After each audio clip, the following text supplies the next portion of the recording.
अस्सलाम वालेकुम।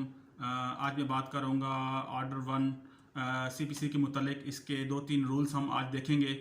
रूल 9 और 10 और 13 अक्सर बेशतर मुख्तलिफ इम्तहानात में ये रूल वगैरह पूछ लिए जाते हैं और लॉ गेट के भी इम्तहान में ये अक्सर बेशतर सवाल आ जाते हैं इन तीन रूल में से।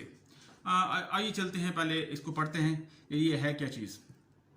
Miss joinder and non joinder. No suit shall be defeated by reason of the misjoinder और नॉन ज्वाइंडर ऑफ पार्टीज। यहाँ पे ये अदालत ये कह रहा है कि कोई भी दावा इस बुनियाद पर मुस्तरद नहीं किया जा सकता कि उसमें ज़रूरी पार्टियों का इतलाक नहीं है, शामिल नहीं है। And the court may in every suit deal with the matter in controversy so far as regards the right and interest of the parties actually before it। जो दावे के जो मुद्दा है, जो दावे में जो मांग रहे हैं उनका जो मामला है, कंट्रोवर्सी है, वो भी देखी जाएगी कि कौन सी पार्टियों का उसमें इतलाक जरूरी है और कौन से गैर जरूरी पार्टी जिनको अदालत किसी भी स्टेज पे या अर्लियर स्टेज पे उनको निकाल बाहर कर सकती है।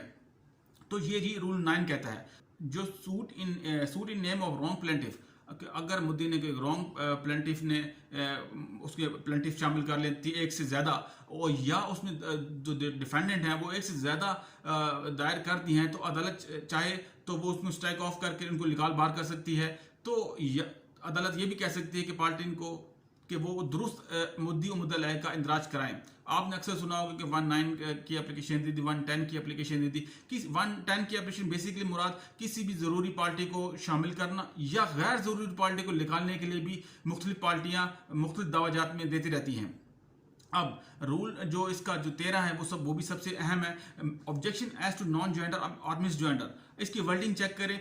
All objections on the ground of non-joinder or misjoinder of parties shall be taken at the earliest possible opportunities in all cases where issues are settled at or before such settlement unless the ground of objection has subsequently arisen and any such objection not so taken shall be deemed to have been waived।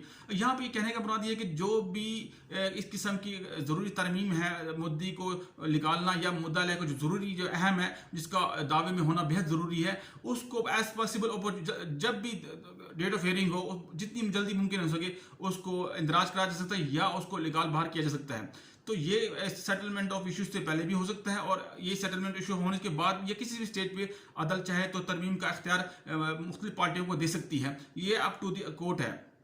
तो ये था जी मुख्तसर जायज़ा order 9-10 order 1 rule 9 और 10 और rule 13 के मुतालिक, जो अक्सर इम्तहानात में लॉ गेट व मुख्तलिफ इम्तहानात में पूछे जाते हैं। तो ये जानना बेहद ज़रूरी है स्टूडेंट्स के लिए।